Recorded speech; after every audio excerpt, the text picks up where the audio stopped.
The bond between Sarah and Helena was reaffirmed in the latest episode of Orphan Black, and there was even some hinting at the shared bond between their children, Kira and Helena's unborn twins.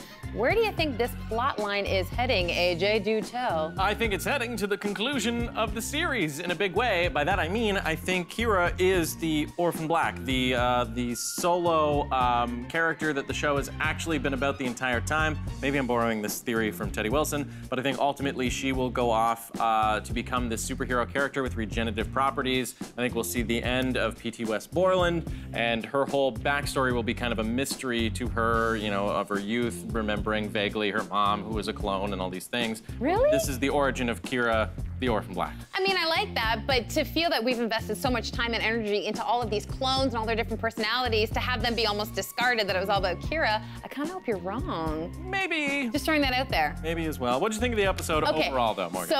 So many moments that I loved about this episode. I mean, standout for me was the conversation between Helena and Sarah, where she goes and meets Helena at the convent. I mean, you know, their relationship has changed so much over the series. Helena was out of control. She was an assassin. There were so many funny moments of how she used to eat and now that she's gonna become a mom, you know, she's almost the wise one. You. I know, you hear that from everybody, parenthood changes you, but she's really quite wise. She seems very in tune with her emotions, and it seems like Sarah's going to her for advice. Yeah. I love that. I enjoyed that as well. I love the espionage element of Sarah and Mrs. S needing to break into the facility to, that was great. to catch up with Cody.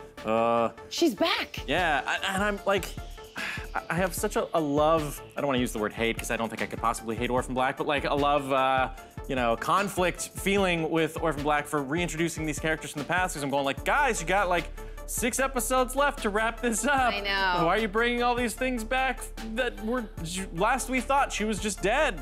But what's good is it makes sense why that whole season dedicated to the Castor clones, it makes sense now. Now that it is, they're bringing it back in a way to tie up those loose ends. Right, So and it's like, oh, don't do this. Oh, okay, you did it good, all right. And it kind of, you know, although they're doing experiments and we're now finding out the history of Susan and Westmoreland, you're also finding out that Susan does have a heart, a conscience in a sense, that she, even for herself, what Westmoreland was doing was too much for her, and that's why he continued on his experiments with Virginia Cody and that whole storyline. But what did you think of us meeting the first human experiment, essentially, that Westmoreland was obsessed with, and that he's, you know, he's a monster now? Well, the interesting thing is that would be the reality if we were attempting to clone humans. I spoke with my friend who's a molecular geneticist, and she told me that if we were to try and, you know, clone humans, there would be a whole bunch of failed attempts. And what would those be like? Well, now we've got this monster in the woods, so it's Orphan Black addressing the very realities of all those failed attempts at